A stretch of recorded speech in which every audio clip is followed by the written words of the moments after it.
Tell me when will you be mine? Tell me quando. Yan, ha? Quando. In love na sa'yo. Sana'y mayaman mo. Ay, nako, teka lang, videographer. Ano? Ay, nako, mga kabatang helmet. Makakagtape. Pasensya na kayo, pero sabi ko, hindi ko na talaga to, papatulan pero binigyan mo ko ng rason. Para may ma-upload. Para kumanta, diba? Videographer, kapag nahunan mo ba si Tinignan ko playlist niyan. Si Andrea Boville? Angela. Sorry naman hindi ko naabutan Angela Boville. Ano ba yung kanta niya dun? Kondo.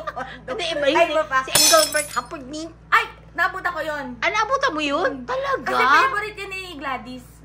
Si Gladys Engelbert Reyes? Hindi, ipinapanood ko si Gladys and the Boxer at si Gladys Guevara. Sabi niya kasi si Engelbert Pero ito nga mga kabata Quando. Babasagin ko lang comment, ha?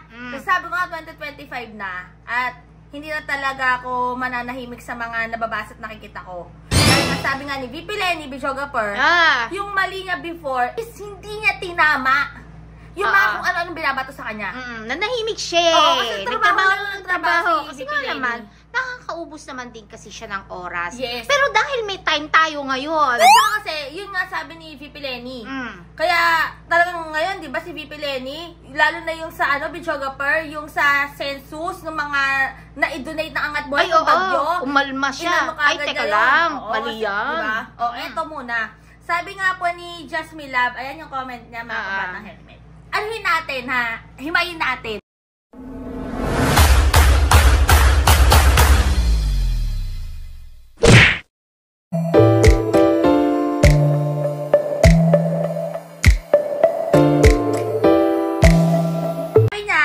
Sa first line, unfollow na ako sa'yo. Okay po, salamat. Salamat. Okay lang. Maganda yan. Kasi ikakaganda po ng buhay nyo kapag in-unfollow or nag-unsubscribe na kayo sa akin. Tell me quando. Kasi namin niya, wala ka sa reasonong mo. Ano po ba yung reasonong? Di ba reasoning yon? Ano? Siguro nag-type po to. Wala ka sa reasoning mo. Wala pala ako sa reasoning ko. So anong reason ito mo? pala yung video natin kanina about the INC. Ito na. Bakit nangingailam ka? Ha? Hindi naman ako sa nangingailam, Sir Jasmine Love. Ako ay nagpapahayag dahil meron po tayong freedom of speech. Kagaya ng rally for peace ng INC. May freedom of speech. Kaya sila nakapag-conduct or nakapagsagawa ng ganung rally. Gusto nila yun Ako, kung patatahimikin mo ako, martial law yan. Diba? Pinapaalala ko lang. Ang pagkitil at ang pagsikil, Bijogaper. Actually, gigil ka lang kasi ang dami talaga nila di mag-rally ka din at sabihin mo, not for peace ang rally mo. Bakit naman po ako magra-rally? Balikan natin yung sa Balik. Yung sa konti niya, lang. Yung madami, gigil ka kasi. Actually, gigil ka lang. Ba't naman Saan ka gigil? Kaya nga, saan ba ako gigil? Teka lang, taxpayer ako Siyempre, manggigigil ako kung nakikita ko nilulustay yung buwis na galing sa akin. Nakakagigil talaga yun. Pero kung kayo po, wala kayong pake, sumama na po kayo. Pero dahil rally nila yun. Pero nila yun. Sinabi ko naman sa vlog na respetuhin natin. Respect natin kung yun ang gusto nila. Pero gastos naman nila yun gastos nga. Ang daming fans. Mamaya ako ikukwento about the fans. Ito pa, gigil ka lang kasi ang dami talaga nila. Okay, doon tayo. Ba't naman ako manggigigil kung marami sila? Mas marami nga ang kakamping na totoo. Ay, ilang rally ba ang nasamahan mo? Diyos ko, mga kabatang helmet, halos araw-araw na pinupuntahan si VP, andun ako. At kung tunay kang kakamping, alam mo na marami ang pumupunta sa rally. At saka, kung tunay kang kakamping, eto naman, kung balik tayo sa aspetong relihiyon naman. Hindi ko naman kailangan pang ipangalandakan pa kung ilang milyon ang katolikong solido. Hindi na yan kailangan pang i-justify or ipagmayabang. Kasi hindi naman to competition ng religion mo eh. Hindi naman eh. Hindi yun yung point doon, diba? Kaya nga sila nag-rally doon for peace, for peace. O sino ba naman kasi may ayaw ng peace, ewan ko ba dito kay Jasmine Love? And di mag-rally daw. Sabi niya, gigil ka lang kasi ang dami talaga nila. Di mag-rally ka din at sabihin mo not for peace ang rally mo. Ba't naman ako mag-rally ng not for peace? Utak nito. Walang playlist mo na. Napakagulo din ha? Pero kasi, balikan ko yung ano na yan Yung sinabi niya, gigil ka kasi ang dami nila doon. Pero kasi, coming from a supposed kakamping, hindi ka dapat kakamping ka, alam mo sa sarili mo na maraming kakamping sa rally. Ni VP Lenny. Oo. At saka videographer. At kung halimbawa man, ng get together, maraming nakaabang. Kaya nga, Diyos mio. Sabi nga nila, andito lang po kami. Gigil ka lang. Yun kasing term na gigil ka lang, mga bata helmet, never yan mamumutawi or lalabas isang solid na may pagmamahal sa bayan. Unless sa isang solid na kakamping sa isang solid na kakamping, sa isang solid na dilawan. Diba, videographer? It's not about the color naman din kasi. Yung talagang solid na Pilipino na ang pinaglalaban ay para sa Pilipinas. Next tayo. Sabi niya, akala ko pa naman matino kang vlogger. Hey, sorry po, hindi po ako matino kasi. Hindi ka pala batido. Next. Sabi niya, akala ko pa naman matino kang vlogger. One-sided ka din pala. One-sided? Oo. One-sided? Kasi ang pag sinabi niya sigurong one-sided, nasa gilid lang kasi ako nung daan kanina. Sa gilid ka kasi? Pag nilagay mo ako sa gitna, nasagasaan na ako. Oo, hindi pwede yun. One side lang tayo. Hindi pwede yun kasi maraming umaasa sa'yo. Oo, marami talaga. Diba ka sabi nga ni Din Heidi, tayo ang boses. Diba? Oo, di ba? Next, sabi naman nga, sayang kasi di ganyan ang pag-iisip ni VP Lenny. Paano naman niya nalaman yung pag-iisip ni VP Lenny? Nakasama mo na ba si VP? Sige nga. Kung nakasama mo na si VP, saan mo nakasama, saan mo nakakwentuhan, saan mo nakausap, saan mo nakatabi. Diba? Alam mo si VP Lenny, very against siya sa mga kurakot. Diba? Sa mga kurap, ayaw niya. Ayaw niya. Kaya nga may resibo lahat, diba? Kaya nga may accountability. Kaya nga sinusulong niya yung batas about accountability and transparency na pilit tinututulan sa kamera. Kaya hindi papasayang confi funds mo.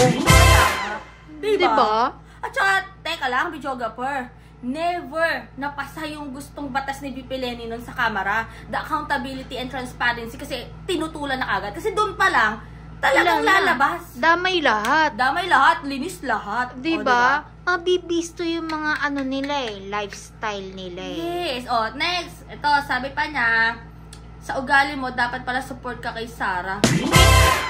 Sa ugali mo, dapat pala support ka kay Sarah. Ito kasi medyo, videographer parang double meaning. So, sa ugali ko raw, dapat supporter ako ni Sarah. Bakit? Ganun ba yun? Or, sa ugali ko, dapat pala sumuporta ako kay Sarah. Kasi dalawang meaning to Sige, double meaning ganito to. Tayo sige. Diba, si Sarah, ang munting printeta. Tigatapes ng patatas. Diba? Ayaw nga niyang ipaliwanag kung saan napunta yung 125M.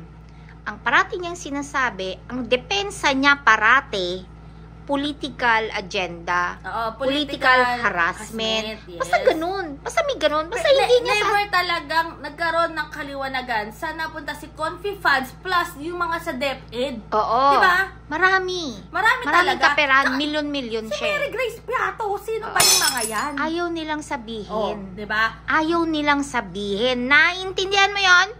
Hindi yan ang tinda kasi in love na nasa ako. In love na sa'yo. Videographer, tapos marami pa siyang sinabi dito, sabi pa nga niya, di wow, ikaw na ang may halo. Good luck. Kasi, Halo! Beyonce. Sige. Favorite din niya kasi si Beyonce. Itono mo nga. Halo! Ba yan? Sorry naman, di ko favorite si Beyonce. Kung kilala niyo lang si Beyonce. Sabi pa niya, talaga ba? Bakit ko naman i-justify sa pagiging kakampang ko? Sino ka nga ulit? Sabi ko naman sa kanya, nobody ako. Just a nobody person, mga kabata na taxpayer lang naman po. Na isa ako sa mga nagpapasweldo sa mga nakaupo dyan. Sino ka nga ba naman, diba? Sino ka nga ba naman? Pinuri ka lang naman ni Dinhide. Hindi, pero sino ba naman tayo nating nakakakwentuhan si VP Lenny during the campaign? Sino ka ba naman? Wala lang tayo, Bichogapir. Kaya hayaan na natin. Mas sino ka ba naman yung kasi? nobody na lang. Ba't naman kasi ayaw mo kay Sarah? Naman. Sino ka ba naman para umayaw kay Sarah? Natanong ka ba yan? Sino ka ba naman para ayaw mo kay BBM? Taxpayer ako. Sino Gusto ka ba ko malinaw ang lahat. Bakit? Sino ka ba naman para gustuhin mo si Attorney Lenny? Si VP Lenny. Si VP Lenny, may transparency and accountability and may good governance. Oo. Alam mo ba kung ano yan? Baka siya hindi niya alam. Alam niya yon? Alam niya yon? Tapos, ayan, wala na siyang kinoment. Wala na. Lumayas na. Anyway, highway. Alam mo yung pinaka-ano dyan kasi, resibo. Ayan, labasan ng resibo. Oo, maraming resibo. Saan? Ang 125M. Tsaka Bichogapir. Tsaka 612 million din. Ang dami. Ang dami pa. Ang dami. Kaya nga Diyos ko. At kanina parang nagbalik na nga ang camera, Bichogapir, no? Pero nakakaloka lang talaga. Ayan, mga kabatang helmet. Sa mga nasagasaan ko, sa vlog ko kanina, pasensya na. Kung mag-unfollow po kayo. It's your choice. Alam mo yung Bichogapir, hindi tayo kasi bayaran kagaya ng ibang naglalabas ng content. So eto, ginagamit ko talaga yung platform para mag-voice out kung ano yung mismong nararanasan ko. So, kung maligaya kayo na mag-unfollow, unsubscribe, di mas maligaya po ako. Kasi nawalan po ako ng mga toxic na tao sa paligid. Ay, oo. Diba? That's the best for 2025. Yes! Alisin ang mga toxic. At ito pala mga kabatang helmet. Kanina, may nakakwentuhan ako na jeepney driver. Inumangan nga daw sila ng ano. Ayan hindi na lang ako nag-video kasi nga for the safety na rin ni Kuya kasi parang nahihiya siya. Inumangan sila ng Arkila. Arkilahin daw yung jeep nila papunta nga daw ng grandstand. Hindi daw pumayag si Kuya. Mas gusto parang daw niyang magbiyahe at lumabas. Kasi daw, Diyos ko, magkano lang daw yung ibabayad, tapos may ipit ka pa sa traffic, lugi daw sila. Sabagay. Talo ka sa naman krudo din si doon. Kuya, oo. Pero kanina nga, ang dami talagang mga bus, ang daming mga van, ang daming mga jeep, na talagang may fans for that. Kasi ayun, buhay na patotoo si Kuya driver na inaarkila sila. Pero sa bagay, 'di ba? Very organized. Ayun lang, organized. 'Di ba? Merong pero van, kasi may diba, bus. Bichogapir, mga kabata helmet, kung talagang yung free will mong pumunta ka ron, in regardless kung may sasakyan o wala, pupunta ka ron to support. Kasi merong bus eh. Oo. May pero sasakyan ito kasi may sasakyan. So, wala kang choice na, hindi ako pupunta kasi walang masasakyan. Kasi bawat kanto kanina, sa Metro Manila, especially sa Maynila, mag-start ka sa Arpapa may mga bus, may mga sasakyan. Tsaka sinabi ng leader nila na punta kayo doon. Wala kang choice. At saka ang inaano ko lang dyan, mga kabatang helmet, kung ang sinasabi nga nila is for peace, di ba, Bichogapir? Sa una pa lang, bakit kayo nag-endorso ng isang tao na, alam niyo namang tagilid na? Pwede namang piliin yung, malinis ang track record. Pero mas sinuportahan nyo pa rin yung basang-basa na. So, paano ako maniniwala na for good governance, for kapayapaan ang gusto nyo mangyari sa Pilipinas? Tsaka sabi nga doon sa mga placards nila, for peace daw, rally for peace. Magkakaroon lang ng peace yan kapag halimbawa, nalantad na yung yung katotohanan, nabigyan ng linaw lahat, nagkaroon ng solusyon ng lahat. Kung wala naman talagang kasalanan, walang itinatago, ba't di mo sabihin, di ba? Natawa ko sa placard, huwag mang-isa. Huwag mang-isa. Sinong hindi mang-iisa? Diba? Dapat tinatanong. Parang back to you guys. Kaya nga, nag-ano ko dyan sabi ko, back to you guys. Pero ayun nga mga batang helmet, kung nagustuhan nyo or hindi nyo nagustuhan ng vlog na ito, mag-unfollow po kayo. Mag-unfollow kayo, ayaw diba? nyo, nabuisit kayo.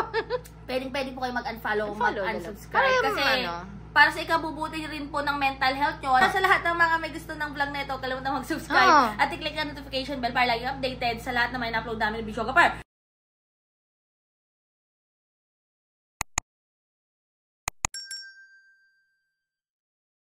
Bichogapir, yes. mga kabatang helmet, nakita nyo na ba't nabasa nyo na po yung post ni Prof. Doc Shelo Magno? Ano yun? Abangan nyo po yan at magkita-kita po tayo, videographer, sa araw po na yan. Yes. O basta, stay happy, stay healthy, and stay safe tayo as always. Sabi nga sa buhay, nag-helmet din na bukit. Keeps getting better every day. God bless everyone. Bye!